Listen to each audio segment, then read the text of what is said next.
राजनीति का सबसे बड़ा चेहरा नीतीश कुमार, क्या अब उनका दौर खत्म हो गया है और बिहार की कमान अब किसके हाथ में जाएगी? बिहार की राजनीति का वो चेहरा जिसने जंगल राज की छवि को सुशासन में बदल दिया, एक ऐसा नेता जिसने एक दो नहीं बल्कि रिकॉर्ड 10 बार मुख्यमंत्री पद की शपथ ली। जी हां, हम बात कर रहे हैं नीतीश कुमार की। लेकिन 10 अप्रैल 2026 को राज्यसभा सदस्य के रूप में शपथ लेने के साथ क्या सच में नीतीश युग का अंत हो गया है? 2 दशकों तक बिहार की राजनीति पर छाए रहने वाले नीतीश कुमार अब एक नई पारी की शुरुआत कर चुके हैं। उनका यह सफर आसान नहीं था।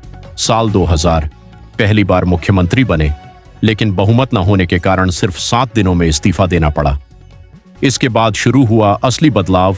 2005 से 2014 के बीच नेशनल डेमोक्रेटिक अलायंस के साथ मिलकर उन्होंने बिहार में कानून व्यवस्था को पटरी पर लाने की नींव रखी और फिर 2015 से 2026 गठबंधन बदले, साथी बदले, लेकिन सत्ता की कमान हमेशा उनके हाथ में रही।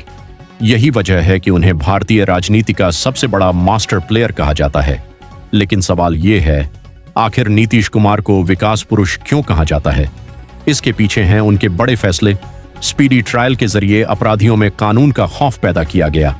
महिला सशक्तिकरण के लिए साइकिल योजना और पंचायतों में 50% आरक्षण दिया गया, जिससे हजारों लड़कियों की जिंदगी बदली। बुनियादी ढांचे पर जोर देते हुए सड़क और पुलों का ऐसा नेटवर्क तैयार किया गया जिसने गांवों को शहरों से जोड़ दिया। 7 निश्चय योजना के तहत हर घर नल का जल और पक्की गली नालियां जैसी योजनाओं ने ग्रामीण बिहार की तस्वीर बदल दी। और सामाजिक सुधार के लिए शराबबंदी, बाल विवाह और दहेज के खिलाफ अभियान चलाए गए। फैसले भले ही विवादित रहे हों, लेकिन इरादे हमेशा साफ नजर आए। अब सवाल यह है कि नीतीश कुमार के दिल्ली जाने के बाद बिहार का क्या होगा? प्रधानमंत्री नरेंद्र मोदी ने उनकी सराहना की है और चर्चा है कि उन्हें केंद्र में बड़ा मंत्रालय मिल सकता है। लेकिन बिहार में अगला मुख्यमंत्री कौन होगा? क्या सम्राट चौधरी या विजय कुमार सिन्हा या फिर कोई नया चेहरा सामने आएगा?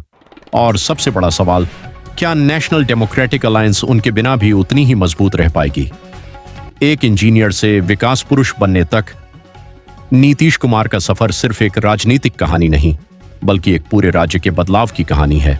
उन्होंने बिहार को बीमारू छवि से निकालकर विकास की नई राह पर खड़ा किया। अब देखना यह है कि उनके बिना बिहार का भविष्य किस दिशा में जाता है। आप क्या सोचते हैं? नीतीश कुमार के बाद बिहार की कमान किसे मिलनी चाहिए? कमेंट में जरूर बताएं और ऐसे ही वीडियो के लिए चैनल को सब्सक्राइब करना ना भूलें।